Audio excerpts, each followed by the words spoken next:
दुनिया की हर प्राचीन सभ्यता ना, मतलब अगर हम देखें तो वे एक दूसरे से हजारों किलोमीटर दूर थीं। बिल्कुल। उनकी भाषाएं एकदम अलग थीं, जीने के तरीके अलग थे, यहाँ तक कि उनके देवी देवता भी बिल्कुल अलग थे। सही बात है। लेकिन एक चीज थी जिससे वो सभी खौफ खाते थे, और हैरानी की बात यह है कि उसी की पूजा भी करते थे। एक ऐसा जीव जिसके ना पैर हैं ना पंख हैं। हाँ, और फिर भी वो पूरे मानव इतिहास और चेतना पर राज करता है। एकदम सटीक। एक ऐसा जीव जो बिना कोई आवाज किए सदियों से धर्म और दर्शन की सबसे गहरी बातें कह रहा है। तो आज की इस गहन चर्चा में हम इसी रहस्य की गहराई में गोता लगाने वाले हैं। देखिए, ये एक ऐसा विरोधाभास है ना जिसने शुरुआती इंसान को सबसे ज्यादा उलझा कर रखा होगा। हाँ, वो कैसे? मतलब मानव का स्वभाव होता है कि वो चीजों को साफ साफ खांचों में बांटना पसंद करता है। जो जमीन पर है उसके पैर होने चाहिए, जो आसमान में है उसके पंख होने चाहिए। ये तो है। इंसान को हर चीज का एक लॉजिक चाहिए होता है। बिल्कुल। लेकिन सार्ट इन सभी नियमों को तोड़ देता है। वो जमीन पर रेंगता तो है, लेकिन उसकी गति में एक ऐसा प्रवाह है मानो वो हवा में तैर रहा हो। न पंख न पैर, फिर भी वो उड़ता है। और न शब्द न आवाज, फिर भी वो बोलता है। क्या बात है। और यही कारण है कि आज का हमारा मिशन सिर्फ कुछ पौराणिक कथाओं को सुनाना भर नहीं है। हाँ, बिल्कुल नहीं। आज हम उस शानदार डॉक्यूमेंट्री स्क्रिप्ट के जरिए प्राचीन भारत और विश्व के 7 महान सर्पों के रहस्य को समझेंगे। हम ये जानने की कोशिश करेंगे कि इंसान के मन ने इन जीवों को सृष्टि, संहार, ज्ञान और अमरता का सबसे बड़ा यूनिवर्सल प्रतीक क्यों मान लिया। और ये चर्चा भारत के प्राचीन वेदों से शुरू होकर स्कैंडिनेविया के बर्फीले तूफानों से गुजरते हुए मेसो अमेरिका के पिरामिडों तक जाएगी, जो कि बहुत ही रोमांचक होने वाला है ना? और ये यात्रा इसलिए भी बहुत जरूरी है क्योंकि ये सिर्फ बाहर रेंगने वाले सांपों की कहानी नहीं है। तो फिर किसकी कहानी है? ये असल में हमारे अपने भीतर मौजूद डर, हमारी शक्ति और चेतना के विकास की कहानी है। जब हम इन 7 सर्पों की कथाओं का विश्लेषण करते हैं तो हम वास्तव में मानव मनोविज्ञान के विकास को देख रहे होते हैं। क्या बात कही आपने। तो चलिए, इस कहानी की शुरुआत एकदम ब्रह्मांडीय स्तर से करते हैं। स्रोत के मुताबिक प्राचीन भारतीय ग्रंथों में महर्षि कश्यप और उनकी पत्नी कद्रू का जिक्र आता है। वो कथा तो बहुत प्रसिद्ध है। हाँ, तो कद्रू ने 1000 शक्तिशाली पुत्रों की मां बनने का वरदान मांगा और यहीं से नागों के वंश की शुरुआत हुई। बिल्कुल। लेकिन इन 1000 नागों में से 2 ऐसे निकले जिन्होंने पूरी सृष्टि के दर्शन को ही आकार दे दिया, शेषनाग और वासुकी। सही कहा। मुझे शेषनाग की अवधारणा हमेशा से बहुत रहस्यमयी लगती है। मतलब उनके नाम में ही एक बहुत गहरा दर्शन छिपा है ना? एकदम सही पकड़ा आपने। शेष शब्द का अर्थ ही है वो जो बाकी रह जाए, जो बच जाए। हाँ, ये कोई साधारण नाम नहीं है। प्राचीन ऋषियों की कल्पना को देखिए जरा। जब सब कुछ नष्ट हो जाता है, जब महाप्रलय आती है, सारे ग्रह तारे खत्म हो जाते हैं। बिल्कुल, यहाँ तक कि समय भी जब शून्य में विलीन हो जाता है, तब भी जो एक तत्व बचा रहता है वो शेषनाग है। अरे वाह। वे उस अनंत ऊर्जा के प्रतीक हैं जिसे न तो बनाया जा सकता है और न ही मिटाया जा सकता है। और ये भी कहा जाता है कि उनके हजारों फन हैं जिन पर टिके रत्नों की चमक से पूरे ब्रह्मांड में प्रकाश होता है। वे क्षीर सागर में शयन करते हैं और भगवान विष्णु उन्हीं की कुंडली पर विश्राम करते हैं। ब्रह्मांडीय चेतना के अनंत महासागर में। हाँ, लेकिन यहाँ जो चीज मुझे सबसे ज्यादा रोमांचित करती है वो है उनका समय के साथ संबंध। मतलब स्रोत में बताया गया है कि जब शेषनाग अपनी कुंडली खोलते हैं तो सृष्टि का निर्माण होता है, समय आगे बढ़ता है। और जब वे वापस कुंडली मारते हैं तो सब कुछ सिमट जाता है, प्रलय आ जाती है, काल रुक जाता है। ये समय के चक्रीय स्वभाव का यानी साइक्लिक नेचर का सबसे सुंदर चित्रण है। बिल्कुल। और जब मैं इसके बारे में सोचता हूँ ना, तो मुझे सीधे आधुनिक विज्ञान की बहुत फेमस थ्योरी याद आती है। कौन सी थ्योरी? वो एक्सपैंडिंग और कंट्रैक्टिंग यूनिवर्स वाली थ्योरी, विस्तारित और सिकुड़ते ब्रह्मांड की। अच्छा, हाँ। जैसे बिग बैंग के बाद ब्रह्मांड लगातार फैल रहा है, तो हम कह सकते हैं कि मानो शेषनाग की कुंडली खुल रही हो। बहुत ही दिलचस्प तुलना है ये, है ना? और एक दिन विज्ञान कहता है कि विक्रंच होगा, सब कुछ सिकुड़कर वापस एक बिंदु पर आ जाएगा। मतलब शेषनाग ने कुंडली मार ली है। ये तो कमाल की एनालॉजी है। लेकिन देखिए, इसमें एक और दार्शनिक परत भी है। वो क्या? विज्ञान इसे केवल भौतिक पदार्थों और आकाश गंगाओं के फैलाव के रूप में देखता है, लेकिन हमारे प्राचीन दर्शन में शेषनाग की कुंडली का खुलना केवल भौतिक ब्रह्मांड का फैलाव नहीं है। अच्छा, तो फिर क्या है? ये चेतना यानी कॉन्शियसनेस का फैलाव है।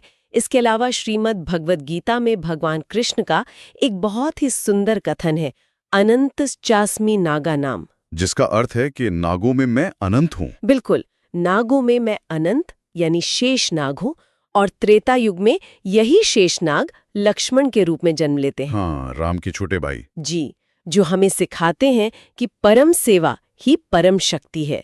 इतनी अपार शक्ति होने के बावजूद उनका मूल स्वभाव समर्पण का है। समर्पण और त्याग की बात करें तो इसी कड़ी में दूसरा महान नाम आता है, नागराज वासुकी का।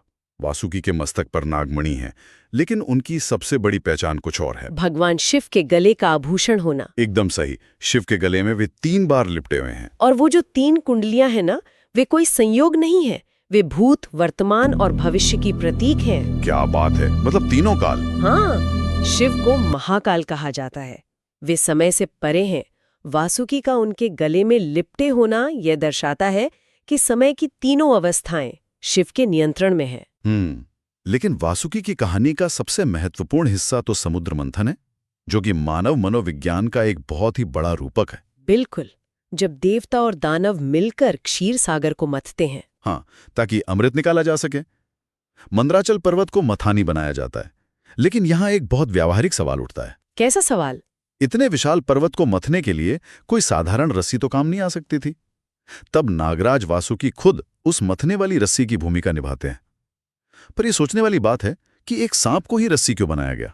क्योंकि ब्रह्मांडीय शक्तियों को मथने के लिए कोई निर्जीव चीज काम ही नहीं आ सकती थी। लॉजिकल है।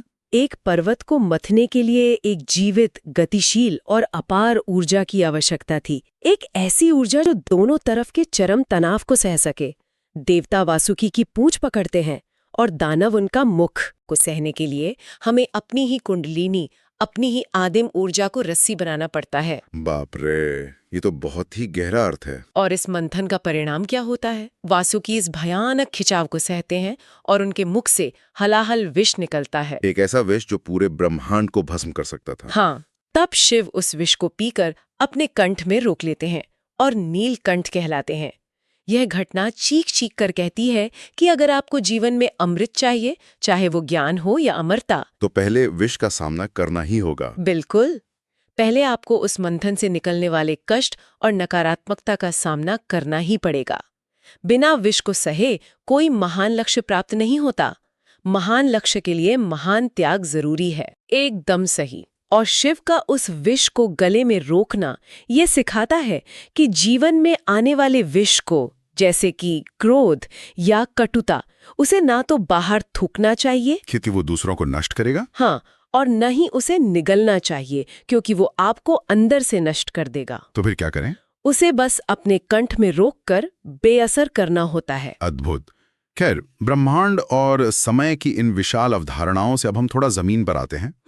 मानव जीवन की नियति की तरफ। हाँ, जहां सर्प केवल सृष्टि का नहीं बल्कि इंसान की नियति और उसके मन के भीतर छिपे विष का प्रतीक बन जाता है। यहाँ महाभारत में जिक्र आता है तीसरे महान सर्प का, तक्षक। तक्षक की कथा राजा परीक्षित से जुड़ी है ना? जी। राजा परीक्षित एक बार जंगल में शिकार खेलते हुए भटक जाते हैं। प्यास से व्याकुल होकर वे एक ध्यानमग्न ऋषि के आश्रम में पहुंचते हैं। और ऋषि ध्यान में होने के कारण उत्तर नहीं देते? बिल्कुल। तो परीक्षित अपने अहंकार और क्रोध में आकर अपने धनुष की नोक से एक मरा हुआ सांप उठाते हैं और ऋषि के गले में डाल देते हैं, जो कि एक बहुत ही घमंड भरा काम था। हाँ, फिर जब ऋषि के पुत्र श्रृंगी को पता चलता है तो वे श्राप देते हैं कि आज से ठीक 7वें दिन तक्षक नाग राजा को डसेगा। और लाख कोशिशों के बाद भी ऐसा ही होता है। हाँ, सुरक्षा के सारे इंतजाम करने के बाद भी तक्षक फलों की टोकरी में एक छोटे से कीड़े का रूप धरकर आता है और नियत समय पर राजा को डस लेता है। राजा के पुत्र जन्मेजय फिर प्रतिशोध में सर्प यज्ञ करते हैं ताकि दुनिया के सारे सांप भस्म हो जाएं। ये एक बहुत ही ट्रैजिक कहानी है ना? अब यहाँ मैं एक बहुत ही जरूरी दार्शनिक सवाल उठाना चाहता हूँ। अक्सर इस कथा को ऐसे सुनाया जाता है मानो तक्षक एक अंधी नियति हो। अंधी नियति मतलब ब्लाइंड फेट। हाँ, एक ऐसा दुर्भाग्य जो बस आसमान से राजा के सिर पर आ गिरा बिना किसी वजह के। लेकिन क्या वाकई ऐसा है? मुझे लगता है कि तक्षक कहीं ना कहीं इंसान के अपने अहंकार से पैदा हुए परिणाम का साक्षात रूप है, राजा परीक्षित के कृत्य का फल। ये बहुत ही सटीक विश्लेषण है। तक्षक कोई बाहरी विपत्ति नहीं है जो अचानक कहीं से आ गई। वो पूरी तरह से कर्म के सिद्धांत का प्रतीक है, कॉज एंड इफेक्ट। तक्षक वो ट्रिगर है, लेकिन उस ट्रिगर को खींचने वाला बल स्वयं राजा का कर्म था। एक ध्यानमग्न ऋषि के ऊपर जो शांति और स्थिरता का प्रतीक है, एक मरा हुआ सांप डालना असल में ब्रह्मांडीय संतुलन को बिगाड़ना था। तो जब आप प्रकृति या नियति का अपमान करते हैं, तो तक्षक उसी अपमान का अपरिहार्य फल बनकर लौटता है। उसे आना ही था। और जो जन्मेजय का सर्पयज्ञ है ना, वो ये दिखाता है कि कैसे हिंसा का एक कृत्य प्रतिशोध के एक अंतहीन चक्र को जन्म देता है। तो अगर हमारे कर्मों का विष तक्षक के रूप में सामने आता है, तो क्या इसका कोई इलाज भी है? बिल्कुल है। और यही हमारे सामने चौथा नाम आता है मां मनसा का। मनसा देवी, जिन्हें भगवान शिव की पुत्री और वासुकी की बहन माना जाता है। जी। पूर्वी भारत में जैसे बंगाल, असम और झारखंड के इलाकों में उनकी बहुत गहरी मान्यता है, विशेषकर उन क्षेत्रों में जहां जंगल घने हैं। शुरुआत में देखने पर ऐसा लगता है कि चूंकि उन इलाकों में सांपों का बहुत डर था, इसलिए लोगों ने सर्पदंश से बचने के लिए मनसा देवी की पूजा शुरू कर दी। लेकिन बात सिर्फ इतनी सी नहीं है। हाँ, अगर हम इस परंपरा के दर्शन में जाएं, तो ये केवल शारीरिक विष से रक्षा की बात नहीं है। तो फिर क्या है? मनसा देवी मन के विष की नियंत्रक हैं। हमारे भीतर जो ईर्ष्या, लालच और क्रोध का जहर पैदा होता है ना, मनसा देवी उस जहर को अमृत में बदलने की विद्या जानती हैं। क्या बात है! मतलब वे केवल शारीरिक रक्षा नहीं बल्कि मानसिक शुद्धि का प्रतीक है। एकदम। यह संदेश बहुत महत्वपूर्ण है कि शक्ति और करुणा एक साथ चल सकती हैं। सांपों को नियंत्रित करने का मतलब उन्हें मारना नहीं है, बल्कि उस विषैली ऊर्जा को समझकर उसे शांत करना है। ये हमारे भारतीय दर्शन की गहराई है। लेकिन आप जो बात मैं कहने जा रहा हूं, वो किसी के भी रोंगटे खड़े कर सकती है। अच्छा, ऐसी क्या बात है? देखिए, भारत में बैठकर हमने समय के चक्र, कर्म के फल और मन के विष को सांप के जरिए समझा। लेकिन जब हम दुनिया के दूसरे कोनों में जाते हैं, उन सभ्यताओं में जिनका भारत से कभी कोई संपर्क नहीं रहा, हाँ, तो वहां भी हमें हूबहू यही प्रतीक मिलते हैं, बिना किसी बदलाव के। अरे वाह! मनोविज्ञान में इसे कार्ल युंग के सिद्धांत कलेक्टिव अनकॉन्शियस यानी सामूहिक अवचेतन के जरिए बहुत अच्छे से समझाया जाता है। वो क्या होता है? इसका अर्थ है कि कुछ विचार, कुछ डर और कुछ प्रतीक इंसान के डीएनए में बहुत गहराई तक बसे हैं, चाहे उनके पूर्वज दुनिया के किसी भी महाद्वीप में रहे हों। तो जरा इसी बात पर भारत से हजारों मील दूर स्कैंडिनेवियाई पुराना कथाओं यानी नॉर्स माइथोलॉजी की बर्फीली दुनिया में चलते हैं। चलिए, वहां हमारी मुलाकात होती है 5वें महान सर्प से, जोरमुनगांड। नाम थोड़ा कठिन है। हाँ, जोरमुनगांड, इसे विश्व सर्प भी कहा जाता है। ग्रंथों में बताया गया है कि ये नॉर्स देवता लॉकी का पुत्र है। वही लॉकी ना, जो शरारत का देवता है। बिल्कुल वही। तो कथा है कि जोरमुनगांड को समुद्र में फेंक दिया गया था और वहां ये इतना विशाल हो गया कि इसने पूरी पृथ्वी को अपनी कुंडली में घेर लिया। और सबसे अजीब बात, इसने अपनी ही पूंछ को अपने मुंह में दबा लिया। अपनी ही पूंछ को मुंह में दबाए हुए सांप के इस प्रतीक को दुनिया भर में ओरोबोरोस कहा जाता है। ओरोबोरोस, इसका मतलब क्या है? ये एक ऐसा दृश्य है जो शुरुआत और अंत को एक कर देता है। जहां अंत है, वहीं से नई शुरुआत है। ये जन्म, मृत्यु और पुनर्जन्म के अनंत चक्र का एकदम सटीक प्रतीक है। मतलब अगर हम तुलना करें तो जोरमुनगांड का पृथ्वी को बांधे रखना और संतुलन बनाए रखना बिल्कुल भारत के शेषनाग द्वारा पृथ्वी को धारण करने जैसा ही है। एकदम वैसा ही। एक ही विचार दो अलग सभ्यताओं में। लेकिन जोरमुनगांड की कहानी में एक बहुत बड़ा द्वंद्व भी है। थॉर और बिजली के देवता थॉर के साथ उसकी जन्मजात दुश्मनी। हाँ, ये लड़ाई बहुत मशहूर है। कथाओं के अनुसार जब रैग्नारोक यानी नॉर्स प्रलय का समय आएगा, तब थॉर और जोरमुनगांड के बीच अंतिम युद्ध होगा। थॉर अपने हथौड़े से जोरमुनगांड को मार तो देगा, लेकिन वो खुद भी केवल 9 कदम चल पाएगा। और फिर सांप के विष से उसकी भी मृत्यु हो जाएगी। तो इस कहानी के पीछे क्या विज्ञान या दर्शन काम कर रहा है? यह कथा हमें बताती है कि ब्रह्मांड में कोई भी शक्ति अजेय नहीं है। थॉर व्यवस्था और रक्षण का प्रतीक है, जबकि जोरमुनगांड प्राकृतिक विनाश यानी एंट्रोपी का प्रतीक है। दोनों एक दूसरे के पूरक हैं। बहुत ही गहरा थॉट है। अच्छा, नॉर्स पुराणों में एक और सर्प है जो मुझे जोरमुनगांड से भी ज्यादा खतरनाक लगता है। कौन सा? हमारा छठा सर्प निदौग। निदौग का अर्थ होता है वह जो चबाता है या वह जो भीतर से वार करता है। हाँ, निदौग की कहानी भी बहुत रोचक है। नॉर्स मान्यताओं में ब्रह्मांड के बीचों बीच एक विशाल वृक्ष है जिसे यग्द्रासिल कहते हैं। ये वृक्ष सारी दुनिया को थामे हुए हैं और निदौग लगातार इस वृक्ष की जड़ों को चबाता रहता है। अब कोई भी सामान्य व्यक्ति ये सोच सकता है कि अगर नॉर्स देवता इतने शक्तिशाली थे तो वे जाकर इस सांप को मार क्यों नहीं देते। बिल्कुल, यही सवाल मेरे मन में भी आया था। लेकिन यही तो इस मिथक की असली गहराई है। हाँ, और जब मैंने पहली बार इसके बारे में पढ़ा ना, तो मेरे दिमाग में एक बहुत ही आधुनिक उपमा आई। क्या उपमा? निदौग बिल्कुल एक कंप्यूटर वायरस की तरह है, या फिर हमारे घरों की नींव में लगने वाली दीमक की तरह। अरे वाह, क्या तुलना है ना? वो बाहर से कोई शोर नहीं मचाता, कोई सीधा हमला नहीं करता। वो बस जड़ों में बैठकर सिस्टम को चुपचाप खोखला करता रहता है, और जब तक आपको पता चलता है तब तक पूरा सिस्टम क्रैश हो चुका होता है। ये एकदम सही एनालॉजी है। अगर हम इस कंप्यूटर वायरस या दीमक वाले विचार को भारतीय दर्शन से जोड़ें तो निदौग बिल्कुल तमस की अवधारणा से मेल खाता है। तमस यानी अज्ञान और आलस्य। बिल्कुल। तमस हमारे भीतर बैठा वो निदौग है जो हमारे संकल्प को, हमारी आत्मा की जड़ों को लगातार कमजोर करता रहता है।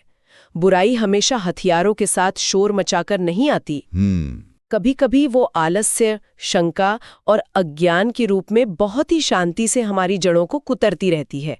ये प्राकृतिक क्षय है जिसे टाला नहीं जा सकता, केवल सतर्क रहकर धीमा किया जा सकता है। उफ, जड़ों को कुतरने वाले इस सर्प से अब हम अपनी यात्रा के अंतिम पड़ाव की ओर चलते हैं। चलिए। यूरोप के बाद अब हम अटलांटिक महासागर पार करके मेसो अमेरिकी सभ्यता यानी एस्टेक लोगों के पास पहुंचते हैं। यहाँ हमारा सामना होता है 7वें महान सर्प से, क्वेट्ज़ालकोआट्ल। क्वेट्ज़ालकोआट्ल। और मजेदार बात यह है कि इसका अर्थ है पंखों वाला सर्प। अभी तक हमने जिन सांपों की बात की वे या तो समुद्र में थे, जमीन पर थे या पाताल में थे, लेकिन ये सांप तो आसमान में उड़ रहा है। और इसके पीछे का तर्क बहुत ही खूबसूरत है। देखिए, सांप हमेशा धरती से जुड़ा रहता है, वो भौतिक दुनिया का, जमीन का प्रतीक है। हाँ बिल्कुल। वहीं दूसरी ओर पंख आकाश, आत्मा और दिव्यता के प्रतीक हैं। तो पंखों वाला सर्प असल में धरती और आकाश का, भौतिकता और आध्यात्मिकता का सबसे बड़ा मिलन है। और सबसे हैरान करने वाली बात यह है कि क्वेट्ज़ालकोआट्ल कोई डरावना राक्षस या जहरीला जीव नहीं है। एस्टेक मान्यता के अनुसार वो एक बेहद दयालु और दिव्य शिक्षक है। एक शिक्षक? हाँ, माना जाता है कि उसी ने इंसानों को मक्का की खेती करना सिखाया, खगोल विज्ञान का ज्ञान दिया और वो सटीक कैलेंडर बनाना सिखाया जिसके लिए ये सभ्यताएं जानी जाती हैं। अगर आप ध्यान दें तो भारत में शेषनाग को भी समस्त शास्त्रों और ज्ञान का ज्ञाता कहा जाता है। अरे हाँ, ये तो मैंने सोचा ही नहीं। भारत और एस्टेक सभ्यताओं के बीच हजारों मील का फासला और हजारों साल का अंतर था। वे एक दूसरे के अस्तित्व के बारे में जानते तक नहीं थे, फिर भी एक जीव को उन्होंने ज्ञान और कला के देवता के रूप में स्वीकार किया। ये इस बात का अंतिम प्रमाण है कि मानव मन दुनिया के हर हिस्से में एक ही तरह से काम करता है। तो अब हम उस मूल प्रश्न पर वापस आते हैं जिसके साथ हमने ये चर्चा शुरू की थी। कौन सा प्रश्न? यही कि प्राचीन मनुष्य ने इन सब जटिल विचारों जैसे समय, ज्ञान, नियति और विनाश, इन सब को व्यक्त करने के लिए सांप को ही क्यों चुना? किसी शेर, हाथी या चील को क्यों नहीं चुना? इसके मुख्य रूप से दो बहुत ही गहरे और तार्किक कारण हैं। अच्छा, पहला क्या है? पहला कारण है परिवर्तन और पुनर्जन्म यानी ट्रांसफॉर्मेशन। प्राचीन लोगों ने देखा कि जब सांप बूढ़ा हो जाता है तो वो एक सूखी जगह पर जाकर अपनी पुरानी कैंचुली या खाल को शरीर से रगड़ कर उतार देता है। हाँ, ये तो प्राकृतिक प्रक्रिया है। बिल्कुल। और जब वो बाहर आता है तो उसकी नई खाल एकदम चमकदार और जीवंत होती है। पुराने ज़माने के इंसानों के लिए ये कोई जैविक प्रक्रिया नहीं थी, बल्कि ये साक्षात अमरता का प्रमाण था। ये मृत्यु को चकमा देकर नया जीवन पाने का प्रतीक बन गया। और दूसरा कारण क्या है? दूसरा कारण है शक्ति और विष का विरोधाभास। सर्प के पास संहार करने की, मौत देने की अचूक क्षमता है, लेकिन वही सर्प चूहों और कीड़ों को खाकर किसानों की फसलों का रक्षक भी है। तो इसका मतलब? इसका अर्थ ये है कि शक्ति अपने आप में न तो अच्छी है और न ही बुरी, शक्ति का प्रभाव इस बात पर निर्भर करता है कि उस शक्ति को धारण करने वाली चेतना कैसी है। मतलब नियत कैसी है। हाँ, भगवान शिव के गले में वासुकी आभूषण और संतुलन का रूप ले लेते हैं, लेकिन राजा परीक्षित के अहंकार के कारण तक्षक मृत्यु का कारण बन जाता है। शक्ति वही है, बस उसका उपयोग बदल गया है। और अगर हम इस प्राचीन ज्ञान की प्रासंगिकता को आज की भागदौड़ भरी जिंदगी से जोड़े ना, तो ये हमें बहुत कुछ सिखाता है। वो कैसे? सांप की पुरानी खाल उतारने की प्रक्रिया असल में आधुनिक न्यूरोप्लास्टिसिटी या मानसिक लचीलेपन का प्रतीक है। बहुत सही बात है। हर इंसान को जीवन में आगे बढ़ने के लिए, नई सोच विकसित करने के लिए अपने पुराने विचारों, पुरानी आदतों और जंग खा चुके पूर्वाग्रहों की खाल उतारनी ही पड़ती है। जब तक आप अपने पुराने सीमित विचारों को नहीं छोड़ेंगे, एक नई और बेहतर शुरुआत हो ही नहीं सकती। ये वाकई एक ऐसा विचार है जो सोचने का नजरिया बदल देता है। जिस प्राणी को हमने हमेशा डर और घृणा की नजर से देखा, वो असल में हमें विकास, संतुलन और मानसिक परिवर्तन का पाठ पढ़ा रहा है। चलिए अब इस पूरी चर्चा को एक सूत्र में पिरोते हैं। हमने जिन 7 महान सर्पों के बारे में बात की, वे वास्तव में कोई जानवर नहीं, बल्कि इंसानी अनुभव के 7 महान सत्य हैं। बिल्कुल, शेषनाग, समय और ब्रह्मांडीय अनंतता का सत्य। वासुकी, महान लक्ष्यों के लिए त्याग और पीड़ा सहने का सत्य। तक्षक, अहंकार से पैदा होने वाली नियति और कर्म का सत्य। मनसा देवी, मन के भीतर के विष को करुणा में बदलने का सत्य। जोमुन गांडार्ड, जन्म, मृत्यु और संतुलन के उस अनंत चक्र का सत्य जिसे तोड़ा नहीं जा सकता। निधौग, हमारे भीतर छिपे उस अज्ञान और आलस्य का सत्य जो हमें खोखला करता है। और अंत में क्वेट्ज़ल्कोआट्ल, धरती और आकाश के मिलन और ज्ञान के प्रकाश का सत्य। इस गहरी चर्चा को समाप्त करने से पहले मैं सुनने वालों के लिए एक ऐसा विचार छोड़ना चाहता हूं जो इस प्राचीन रहस्य को हमारे आज के आधुनिक यथार्थ से जोड़ता है। जरूर बताइए। जरा इस बात पे गौर कीजिए। प्राचीन सभ्यताओं ने सांप के विष को संहार और दिव्यता दोनों का प्रतीक माना था। उस विष से वे डरते भी थे और उसे पूछते भी थे। हाँ, बिल्कुल। अब आज के आधुनिक चिकित्सा विज्ञान को देखिए। सांप के काटने का एकमात्र प्रामाणिक इलाज क्या है? एंटीवेनम। बिल्कुल, एंटीवेनम। और ये एंटीवेनम कैसे तैयार किया जाता है? उसी सांप के विष की बहुत छोटी मात्रा का उपयोग करके। हे भगवान, ये एक बहुत ही शक्तिशाली और अचूक यथार्थ है। शायद हमारे पूर्वज हजारों साल पहले ये बात प्रतीकात्मक रूप से जानते थे। वे ये संदेश दे गए कि इंसान के सबसे बड़े डर, उसकी सबसे बड़ी पीड़ा और विनाश का कारण जो विष है ना, ठीक उसी विष के भीतर, उसी डर के केंद्र में उसके बचने का सबसे बड़ा इलाज भी छिपा होता है। हमारी सबसे बड़ी समस्या के भीतर ही हमारे सबसे बड़े समाधान का बीज होता है। और इसी के साथ हम वापस वहीं आ जाते हैं जहां से हमने शुरुआत की थी। एक ऐसा जीव जिसके ना पंख हैं ना पैर, फिर भी जो मानव चेतना के आकाश में हजारों सालों से उड़ान भर रहा है। जिसके पास अपनी कोई भाषा नहीं, कोई शब्द नहीं, फिर भी जो हमें जीवन, मृत्यु, ब्रह्मांड और हमारे अपने मन के सबसे गहरे पाठ पढ़ाता चला जा रहा है। और ये एक ऐसा पाठ है जो तब तक हमारे साथ रहेगा जब तक इंसान अपने भीतर और इस ब्रह्मांड के रहस्यों को समझने की कोशिश करता रहेगा। क्या अद्भुत यात्रा रही ये। उम्मीद है कि अगली बार जब भी किसी सर्प का प्रतीक सामने आएगा, चाहे वो किसी मंदिर की मूर्ति हो, किसी किताब का पन्ना हो या किसी अस्पताल का लोगो हो, तो वो सिर्फ एक रेंगने वाला जीव नहीं लगेगा, बल्कि उन 7 महान सत्यों का साक्षात रूप लगेगा जो उसने हमारी सभ्यता को सिखाए हैं। इसी विचार के साथ हम आज की इस गहरी पड़ताल को यहीं विराम देते हैं। सुनते रहिए और हमेशा कुछ नया सीखते रहिए।